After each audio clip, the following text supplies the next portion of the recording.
mense, kom, kus hulle vir hulle? As julle ontmoet, kom sê Lisie. Ons habehond, maar vrou baie gras te maak. So, ons weet Jona het by Nineve uitgekom. En hy het van die grootste waarskuwing gegee van God af, dat hierdie stad was vol sonde. En God het vir hulle gesê, hy gaan hulle verskriklik groot straf.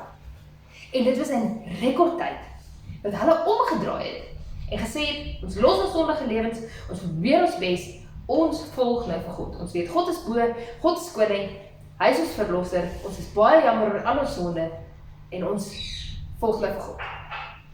En Jona het buite die stad gebly. In die son, dit klink op het verskriklik warm, het is amper soos 'n woestyn tipe van dit. En jy weet ook maar warm is op die strand en jy kan verbrand.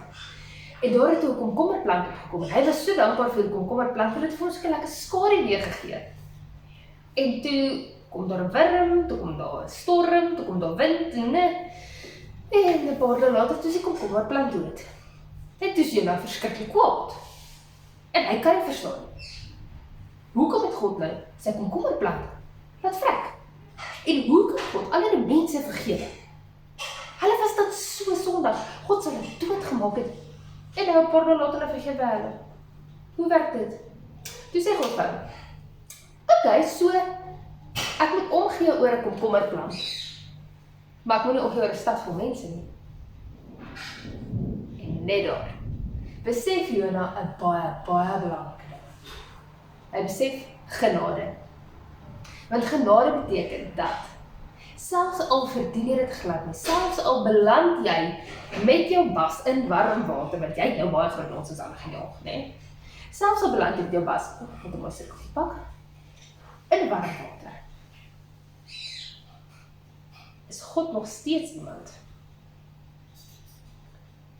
wat vir jou kan gee, wat jy nie verdien nie. Hy het jy 'n kleurvolle roe gee, terwyl jy eintlik 'n groot straf moet kry. Want jy verdien dit glad. Dis God wat dit gee. Sy genade is 'n nuwe woord, wat baie goed verander. Baie mooi. Reënboog maak uit warm situasies uit. Sien. Al die kleure. Sy maak seker die water is baie warm. Want ek het hom gekook net voor die video. En dit werk. Maar as hy net so 'n bietjie warmer was, dan sal hy nog meer kleure afgiet. So kook julle ketel lekker warm, gooi so dadelik, maar gooi versigtig in, anders spat al jou smaartjies uit jou bord uit. En dit wil ons ook nie. Julle moet julle eksperiment gate uitgiet. En ek gaan julle weer sien. Maar voor ons gaan, kom ons bid vir God. Liewe Here, dankie dat ons weer ons ding soos genade, en dat U vir ons goed gee wat ons glad nie verdien nie. En dat U vir ons sorg, of verdien ons dit regtig nie.